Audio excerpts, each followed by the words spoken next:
Shalom, selamat pagi saudaraku yang dikasih Tuhan.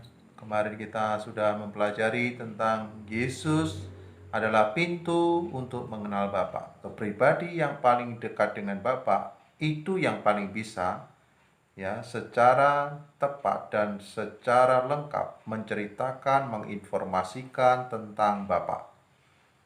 Yang bisa menceritakan dan memberikan informasi tentang saya adalah orang yang paling dekat dengan saya.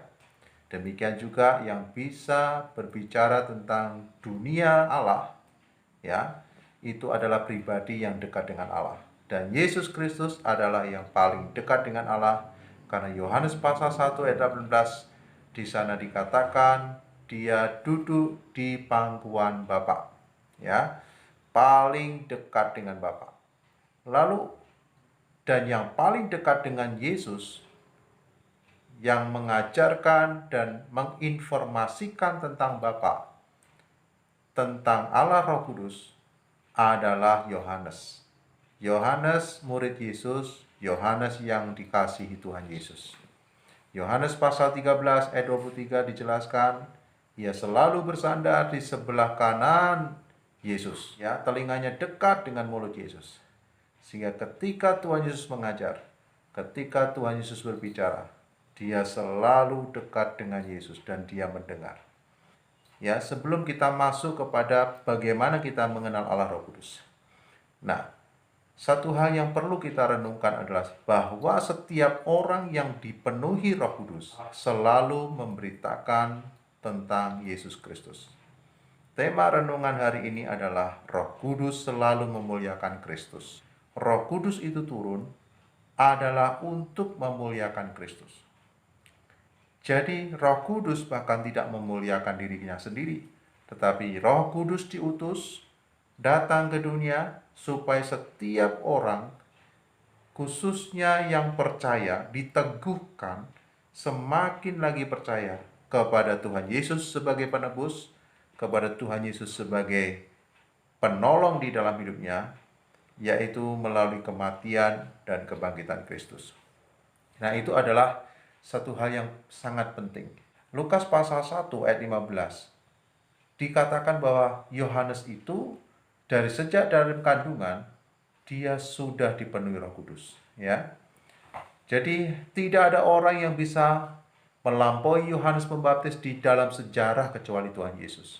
Dan orang yang seperti ini sangat luar biasa. Saat melihat Yesus, langsung dia berkata, "Lihatlah anak domba Allah." Yohanes pasal 1 ayat 36, cerita atau berita tentang anak domba Allah bukan sesuatu yang aneh, tetapi memang sesuatu yang baru. Ketika Yohanes Pembaptis menunjuk kepada Yesus, satu pribadi, itu sesuatu yang baru. Tetapi di pendengaran orang Israel tentang anak domba, itu bukan sesuatu yang baru. Dari sejak mula, ketika Abraham mau menyerahkan Ishak, ketika Tuhan menguji Abraham tentang imannya, dan di situ Ishak mau dikorbankan, ya. Dan kemudian Ishak berkata di dalam kitab Kejadian pasal 22, "Bapak, ini sudah ada kayu bakar, sudah ada api. Dombanya mana?" Lalu kemudian Abraham berkata, "Allah yang akan menyediakan anak domba." Dan kemudian saudara-saudara, cerita tentang Abraham yang akan mengorbankan Ishak itu secara turun-temurun selalu diingat. Bahwa kemudian anak domba, anak domba, anak domba. Tapi kemudian dari sejak ketika dalam perjanjian baru, Yohanes Pembaptis menunjuk kepada Yesus, "Lihatlah anak domba Allah." Ini sesuatu yang baru. Baru karena yang ditunjuk adalah satu pribadi. Orang atau seseorang yang dikatakan anak domba, tetapi dia adalah seorang manusia. Dan itu adalah Yesus.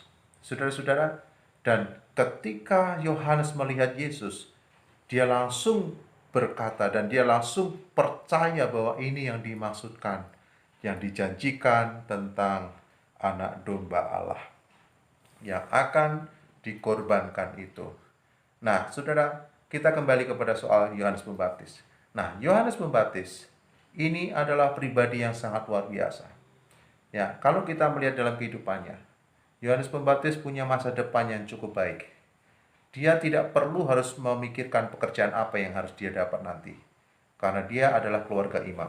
Bapaknya Zakaria adalah seorang imam, dan kalau bapaknya sudah berhenti jadi imam, artinya sudah cukup tua, maka jabatan imam itu akan diteruskan kepada anaknya. Dan Yohanes punya potensi menjadi seorang imam. Menjadi seorang imam di Israel itu adalah satu jabatan yang cukup prestisius, satu jabatan yang dicari-cari, satu jabatan yang dinanti-nanti. Tetapi kita lihat Yohanes tidak tergiur dengan hal itu. Kenapa dia juga tidak terlalu ambil pusing dengan kehidupan dunia? Karena ada Roh Kudus di dalam hidupnya.